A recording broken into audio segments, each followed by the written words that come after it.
Bismillahirrahmanirrahim. Assalamu alaikum. Today we have discussed about the exploitation of teachers. How in a new liberal tradition of education and for the sake of there is a maximization of the profit without even think about the exploitation of teachers' rights, either emotionally, socially, physically, and they are just think that teachers are just like a machines. They are just like a screw in a big big machine, and they have no concern about their emotional feelings, nothing concerned about the teachers, but only concerned about the how to make a profit and how to gain more and more from teachers. So in maximization of the profit and exploitation of labor are consistently go hand in hand. This model of education, which became definitely popular in Pakistan in last 2 decades, and that is based completely on the factory model or a capital based model, where the emphasis is on the mass production in order to make the more and more financial terms. So in order to put them on their toes, teachers are constantly demonized and exploited in different ways or in different manners. These exploitation include emotional exploitation, physical, economic, social, and even psychological aspects of exploitation. So in mostly private English medium schools, teachers are made to work in a such a robotic manner. They are just like as a part of a factory. So in most of such schools there is a punch card system are introduced. This punch card system is introduced for the sake that they actually noticed the in time of school and out time of the school for the teachers, and teachers are regularly interrogated, insulted, and penalized if they are late from the actual working time of the school. So a common practice is that if a teacher is late for more than 2 days, so there is definitely chances are increased that his salary are deducted at the end of the month. On the other hand, the teachers are exploited physically because they have work for long hours of the day, as well as in some cases the teachers are asked when they are hiring in the schools that they may teach 5 to 7 lectures per day or 5 to 7 classes per day. In most of the schools, the teachers do not have even an appropriate place for sitting. They mostly sit in vacant classrooms or in any working site area of the school, because there is no definitely staff room for in most of the schools for staff members. On the other hand, the teachers sit in some vacant or an empty place in the school. So in some schools, even the management remove the teachers chairs from the school classroom, so they do not want that the teacher may sit while he or she delivering lecture. So teacher in mostly private elite schools are made to work for long hours on classroom decoration, on notice board presentation, classroom presentations of students activities, etc. So and for these activities they even do not pay any extra salary or any extra money. They are not paid for these activities, so the salary they get is not worth and the work and humiliation they are subjected to an intimidating environment. They are just living in such an intimidating environment where they are scrolling down day by day by the managerial activities. So let us talk about emotional exploitation. In majority of private elite school where teachers complain of emotional exploitation, this attitude of the management is usually same like as the factory managers who consider to fit to control the workers with an insulting attitude, because mostly managers ask because mostly school administrative management are just same behavior as that of factory managerial as same like as factory managers, because mostly they are focused on insulting of their employees or their subordinates. So teachers individual creativity are definitely nipped in the bud, and they are only to work under the school regulations, under the management of the schools.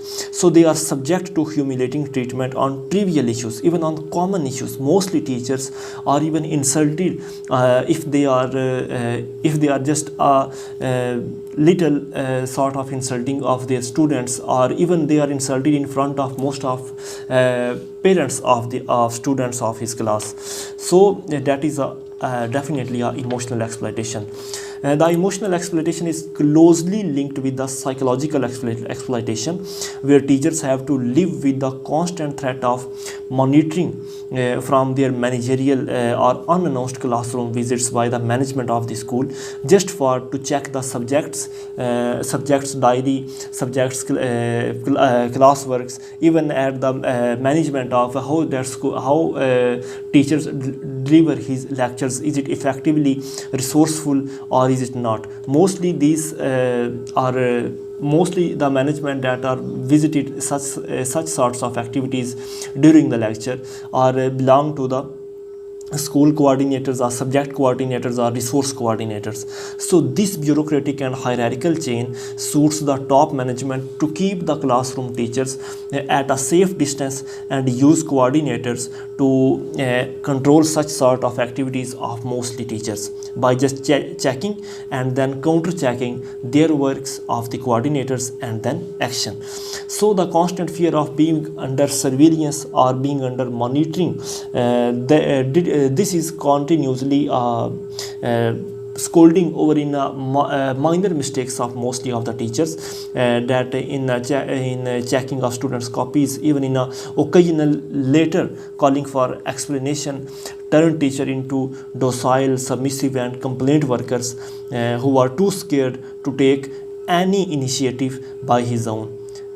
Why? Because they are completely fearful of on the actions of their management, because they are completely they are not allowed to think outside of their box, and they are not allowed to think any creative worker by his own, because they are under the surveillance or under the managerial management of the schools. So in most of the cases, the management does not trust on the teacher and treat them on the basis of their assumption as they are work shirks and cheats. So there is no job security, as well as this is also a exploitation of teachers psychologically, because he is completely under the insecurity of their job, because if he do anything beyond the managerial activities, he will definitely get lost his job. So that is there is no job security in mostly private schools, and the teachers mostly are live from movement to movement, and mostly teachers are earn very little even from hand to mouth. So in most of the private schools, there is no even health facility, no after job facility, there is no lump sum if they are retired from these private elite schools. And this suppressive and threatening and disabling environment definitely affect or definitely produce some sort of negative thinking in the minds of the teachers, and they are just start considering himself as a helpless and docile, dependent, and as well as acting as a small screw in big machines. So next we have discussed about the social exploitation of the teachers. What is the social exploitation of teachers? In most of the schools, teachers are definitely after the when the school timing is off, mostly teachers are considered to be waiting outside of the classrooms because of meeting of the staff. So why there is a meeting of the staff when the school time is off? So that is also social exploitation. Teachers mostly are sometimes called even their holidays or even in Sunday, because in the name of management meeting, or in the name of planning and preparation. So this will definitely leave impact mostly on females activities, because they are considered to be work in their home, as well as to be responsible in their schools work areas. So this is a social exploitation mostly for human beings at workplace, even at home. So the private schools, because they are blessed with the only because they are only blessed with the English speaking fluency, and mostly teachers are respected as well as promoted, and mostly given to them the increment in their salary on the basis of their fluency in the speaking, instead of their intelligence, instead of their critical thinking habits, or their reading habits, but because just they are judged on the basis of their speaking influency in the English. So this is also exploitation. Some highly intelligent and competent candidates are not selected just because they have inability to speak of English. So that is a social exploitation. So there is definitely a truth that some schools are offering some sorts of courses and outside activities, extracurricular activities for the development of teachers, but unfortunately these courses are only rely to enhance or to produce the skills as well as to management, just to focus on strategies, fixed strategies, and even they are not trained or inculcate any sort of critical thinking into the teachers to bring about a conceptual change. So in mostly workshops with such a limited scope, they cannot inculcate the critical reflective skills among the teachers, and further these workshops and teachers trainings courses are only rely upon the fixed notions as well as those fixed skills that are produced or maybe enhanced on the basis of management groups. So last but not the least, what we discussed about the culture of conformity. So in these elite schools, in these elite English medium schools, mostly the culture is a bureaucratic as well as stifling environment. So in this stifling and bureaucratic environment, mostly favoritism and nepotism definitely flourish and flourish. So mostly compliance are based on the desired by the management.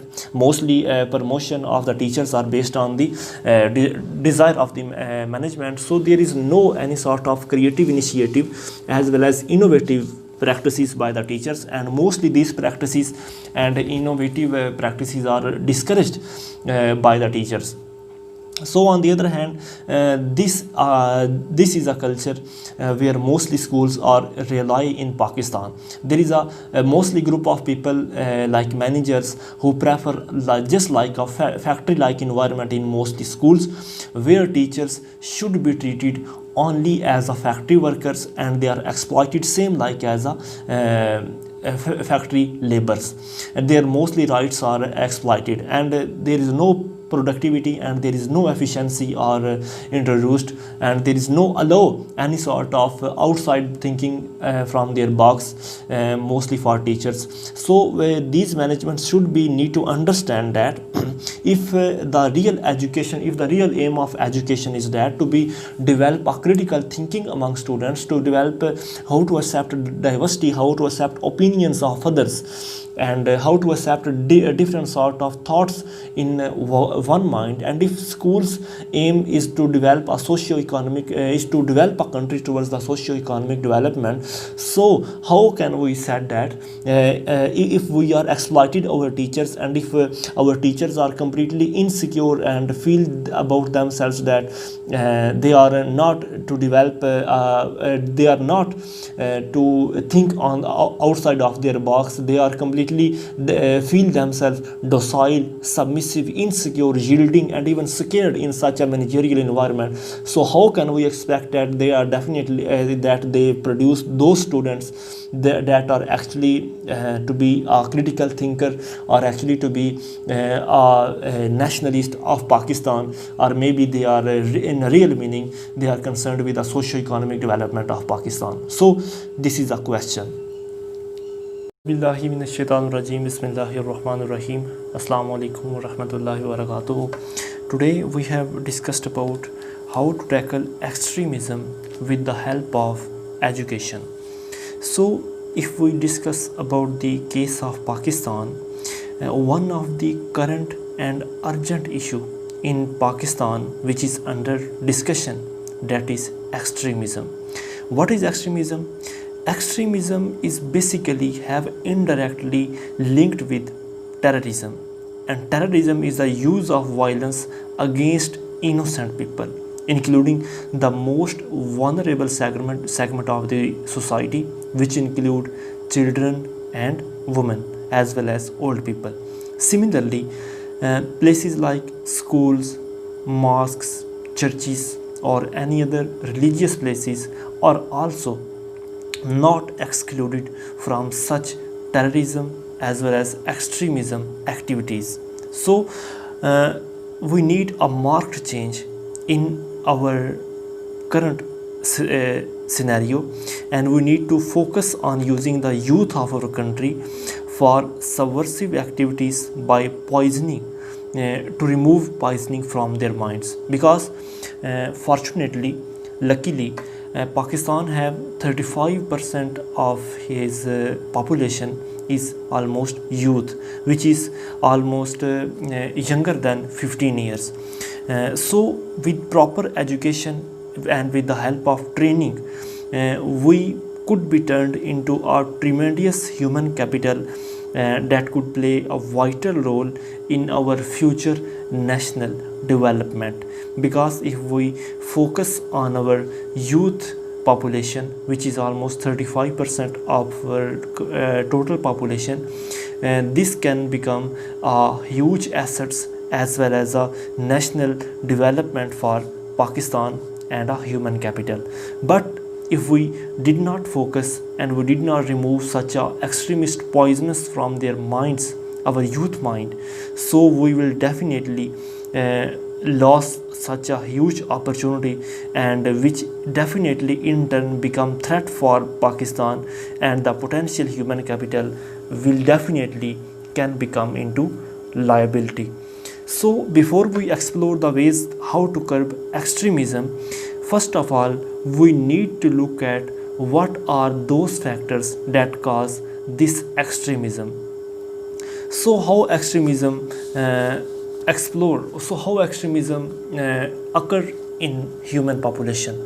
First of all, a major cause is the lack of justice in society, and the people do not have equal rights to exercise their freedom of thought, freedom of their vote, freedom of their expressions, freedom of their choices.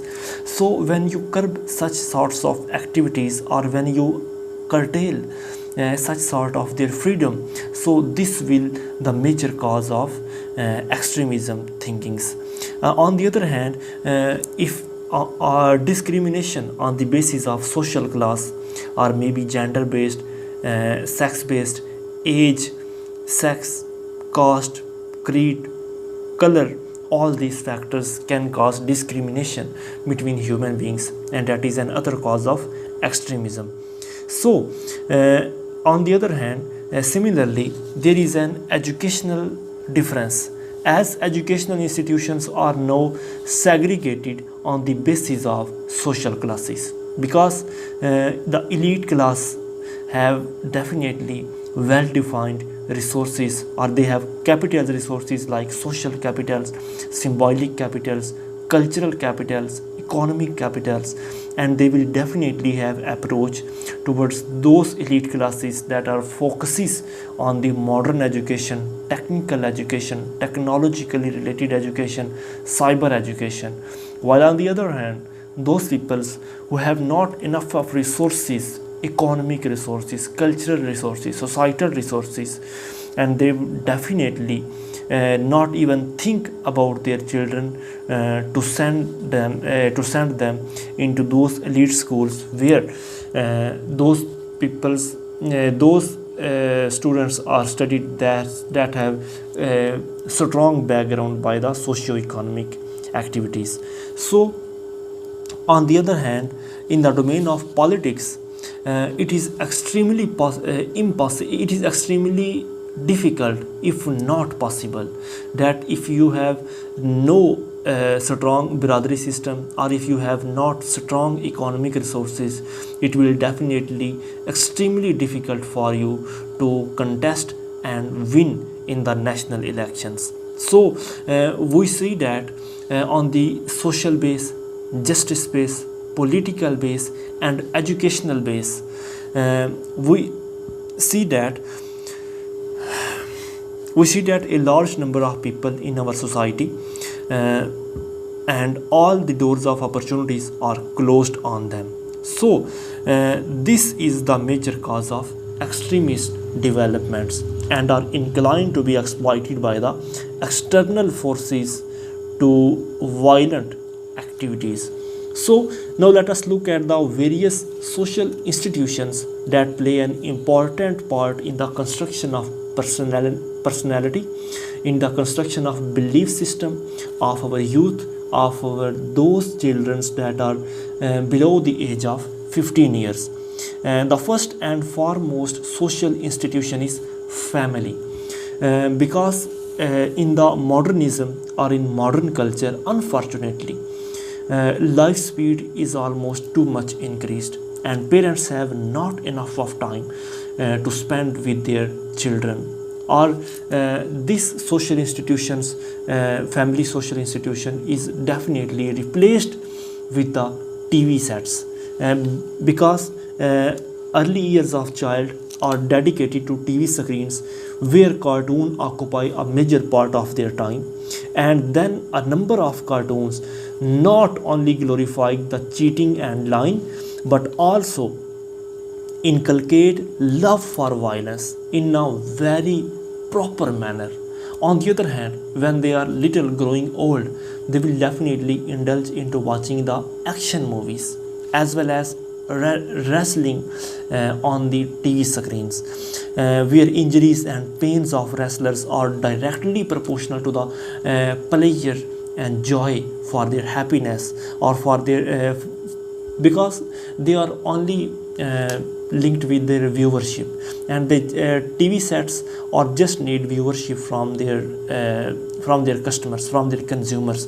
They will not definitely linked with the what sorts of brainwashing they are doing such children that are spend too much time on their TV sets. So such programs help growing children become the sadist as well as derive pleasures from torturing others. So all these habits that they are learned from these TV sets, this simply means that in most cases the social institution of family has become dysfunctional and is taken over by the media as well as cyber world. On the other hand, the second social institution that is considered an second important social institution, that is schools, colleges and universities. This social institution is an important player that contribute in the making of youth personality, their mind habits, their brainwashings, and as well as to develop them a critical thinker, as well as to develop, to hold or to tolerate the diversity of our culture, the diversity of our opinions, as well as the different thoughts or the different viewership of the other persons. So in our school system, education is dubbed as the transmission of knowledge, as compared to, instead of transformation of knowledge, we rely on the transmission of knowledge, transmission of ideas, transmission of skills, transmission of values, same from one generation to another generation. Such type of stereotype or old based traditional educational system that are transferred from one generation to another generation as a fixed entity and a fixed type of assessment system, and excluding the higher order of thinking skills. There is hardly any room in any school or in any public educational institution. There is no any room for creativity as well as for innovation. So the students who deviate from the standard given answer is penalized. In most classrooms, questions by students are discouraged because teachers are not allowed to their students that they can ask any type of question, because if you raise a question, this will definitely mean that you have adopted some sort of critical thinking approach towards the society.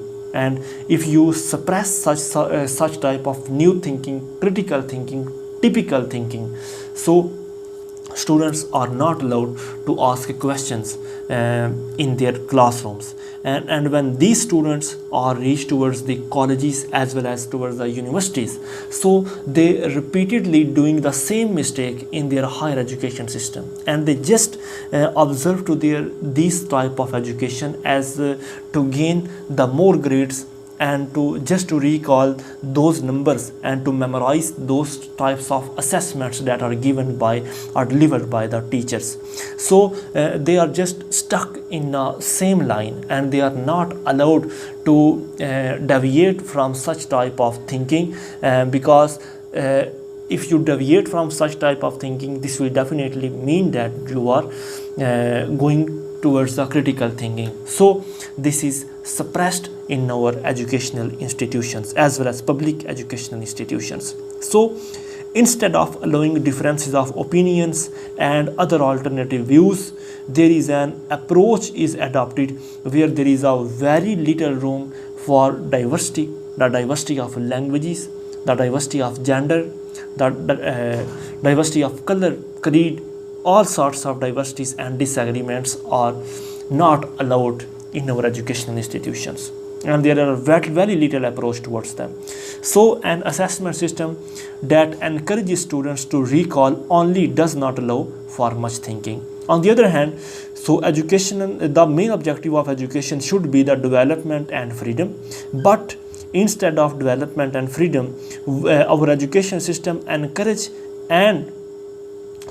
our education system should encourage and inculcate critical thinking skills in students and encourage the trait of conformity. But after graduation, when these types of students who have not much ability to be a critical thinker, or who have not ability to even raise a question, and when these students are enter into practical life, and they notice that there is a huge difference between a theory and a practical life, so these students are hardly find themselves pushed to challenge some of the taboos in society. While on the other hand, some sort of co-curricular activities that occur outside the classroom, that are also important part of curriculum, that should be important part of curriculum. These activities include, the co-curricular activities include debates, creativity, creative writing, creative skills, drama, and sports, etc. In the current educational scenario, but unfortunately in the current educational scenario, these sorts of co-curricular activities are not considered important part of students' educational life. So this is a very important source of holistic development of human personality, holistic development of those students that are actually studied in these educational institutions, and is being undermined in most educational institutions. They are not allowed to indulge in a co-curricular activities because most educational institutions have no enough of ground for playing of their children. That is also an important part for their critical thinking and for their physical habit or for their physical health, as well as they have not well developed libraries for to develop thinking apart from their educational approach. On the other hand, such activities give positive engagement to students and act as catharsis of the students. These co-curricular activities are actually catharsis of students, but in the absence of these positive and constructive co-curricular activities, students are susceptible to non-conservative activities. While how now we can deal with all these difficulties that can actually indulge into create the extremist feelings that can further develop the terrorism as well as violence activities among our new generation. So to cope with the manage of extremism and terrorism, first of all, we need to focus on a more comprehensive approach. There are two comprehensive approaches. On one hand, we have to develop the legitimate use of force to hold or to curtail the terrorist activities, and on the other hand, we have to develop a detailed plan for a more just a society where people are not segregated on the basis of their discrimination, on the basis of social, economic justice, and as well as other sectors, as well as gender-based sectors, color-based sectors, caste, caste. All these sectors are not actually defined for every individual. So all these all the discrimination should be curtailed if we want to hold the extremist activities. So there is an urgent need to revisit our curriculum. We must engage our students in co-curricular activities. We must expose our faculty members to be on new training scenarios, and next is to change the pedagogical practices that can actually focus on to develop practical critical thinking, and that can actually reduce the difference between theory and practice. And our curriculum should have such material that can actually that should help children if when they are enter into their practical life. So there should be allow a room for diversity and to produce such type of thinking where a responsible citizen or a responsible Pakistani should be developed.